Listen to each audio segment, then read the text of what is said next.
Hey everybody, thanks so much for having me. I'm Kelly Jahner Byrne and I'm the How Gal. What in the world is that? How stands for help others win. Imagine that. Can you imagine in this day and age helping others win? It seems like a little bit of an oxymoron. But you know what we're going to talk about today? We're going to talk about cash. Today I'm going to help you put more cash in your pocket. Now I don't mean cash by the sense of, cold hard cash, but maybe I do. You see, CASH stands for confidence, accountability, service-based sales, and getting the help so you know how to put it all together. After all, I am the How Gal. So confidence, do you just wake up in the morning and you're confident? You're super uber confident? Well, I can tell you, I'm not. Every single morning, I have to talk myself off the cliff. Why? Well, I suffer a little bit. That's not real. I suffer a lot from this thing called imposter syndrome. It's where you're not really sure you deserve to be where you're at, or you're maybe, just maybe, you're always trying to be better, a perfectionist, to earn the respect, or possibly to earn the leadership, or to earn something that's out there in the ethosphere that doesn't really exist. You see, imposter syndrome is real, and it will sap your confidence. And you know what? Confidence is something you need to work on every single day. And the way that you'll be confident is if you have an accountability plan. You see, C and A work a lot together. That confidence and that accountability piece, well, they're all wrapped up into one. And you know what? If you take your ABCs, you have already been chosen to do the job that you're about to do. So let's talk sales just a little bit. There are so many people out there that need to increase their sales. Whether you're a speaker, a coach, an entrepreneur, or maybe you're a franchisee. Do you know what? If you increase your confidence and your accountability, it's hard not to increase the sales. But you know what? Most people like to be helped and not gotten. So when I hear salespeople talking about let's get more sales, or sales leadership saying we need to get more sales, do you know what we need to get more? On the ball. Let's get a little bit on the ball, people. Most people don't want to be gotten. They want to be helped. So if you start out selling with serving, you're going to get a whole lot more confidence. Do you know why? Because people are going to notice you. They are going to notice that there's something drastically different about you than the rest of them. I know. Do you know how I know? I've been the #1 salesperson in every organization that I have ever worked for. I have no idea how I got there. Whoop! Imposter syndrome. I earned more sales than seasoned sales professionals that had been in the industry for 40 years total. Interesting. How did that happen? Let's work the plan backwards. You see, you've already been chosen. If you have the job, you've already got your ABCs down, right? You already got that job.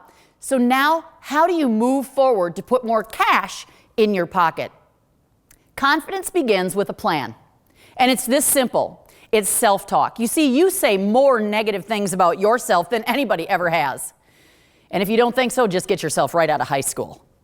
If there was a job for the haters, that job line would be 5,000 feet long. And you know what? Everybody'd be wrestling to be the CEO. Stay out of that pool. Confidence begins with a plan. Let me share my plan with you. Let's talk networking. There's not a person on this planet that doesn't need to grow their network. If you're in business, if you're in sales, if you're in service, you need to grow your network, right? How many of you have a network that, I can't meet any more new people.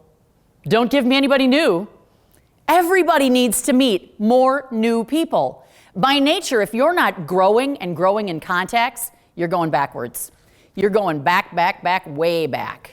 And this is no game of baseball. It's time to get out in the front line. So how do you build that plan? First things first. #1, before I ever walk into a networking piece or a sales presentation or on stage, I begin with a plan. I'm very outcome driven. What do I mean by outcome? I visualize exactly what it looks like. I visualize exactly what the sale looks like, the speech looks like, or the service looks like. And it always begins with excellence. So let's talk just a little bit more about that plan. If you're going into a networking event, let me give you 3 quick tips. Number 1, look for the very best looking people. Look for the best looking people in the room. And I don't mean those that are the most physically attractive. They have their lipstick on, the suit is perfect, the gentlemen have their shoes all shined. That's not what I'm talking about. I'm talking about looking for the most attractive people in the room. And do you know who those people are? Those people are the people that look comfortable. They look confident. You see, confidence breeds confidence, just like lack of confidence breeds lack of confidence. I'm always going to stay over here with the confidence crew. Step 2, make sure that you ladies don't walk in with your purse and go right for the bar. How many of you, raise your hand, have gone right for the bar? How many of you probably need the bar right about now? Okay, gotcha. So don't have your hands full. When you have your hands full, you actually repel people. Do you know why? Because you don't look like you're very open. So ladies, if you have a handbag, have it hanging on your arm so you have hands free. That way you can always shake someone's hand.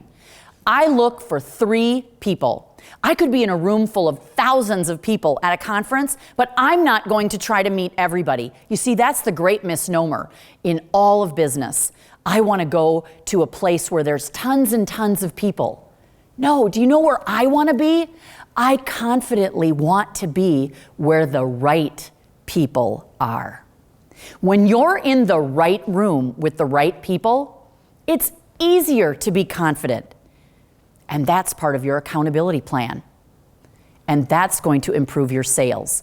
Step 3, follow up. The fortune is in the follow-up. We all have collected business cards, and they are collecting dust on our desk.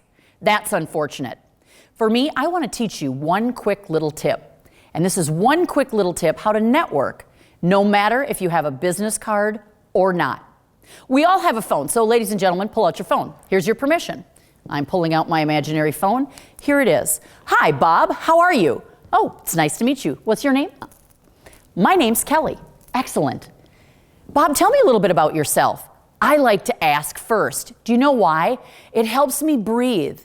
It helps me just to unwind a little bit. And it gets Bob talking about himself. Everybody loves the sound of their name. Everybody loves the sound of what they have to say. So I'm going to ask questions. Naturally, Bob is going to ask me, well, what do you do? And then I will be able to tell him quickly. The key is don't sell during an introduction. It's very important. Don't sell during an introduction. That introduction is your opportunity to say hello and let people in. Let people feel your confidence. And if you're feeling a little bit shaky, like you might be, it's a chance for you to take some of their confidence. Guess what? Confidence and courage are contagious. So once you have that, whether I have a business card or not, do you know what I do? I just assume. I just assume that I'm going to connect with him. If, of course, Bob is somebody that I would like to put in my phone. I'll take out my phone, and this is the power of assumption. I hold the phone, and I just say, Bob, what's your cell? And I open it up, and naturally, Bob is going to say, blah, blah, blah, blah, blah, 5, 6, 7, 8, 9, 10, 11. And he's going to give me his number. And now you know what I do? I put it right in there, and I'll text him. I'll text him my contact details. That makes me confident. Do you know why? I always have a plan whenever I'm networking.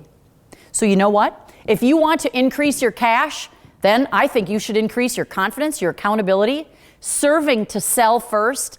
And when you help people win, you're going to win as well. After all, it's all about helping others win.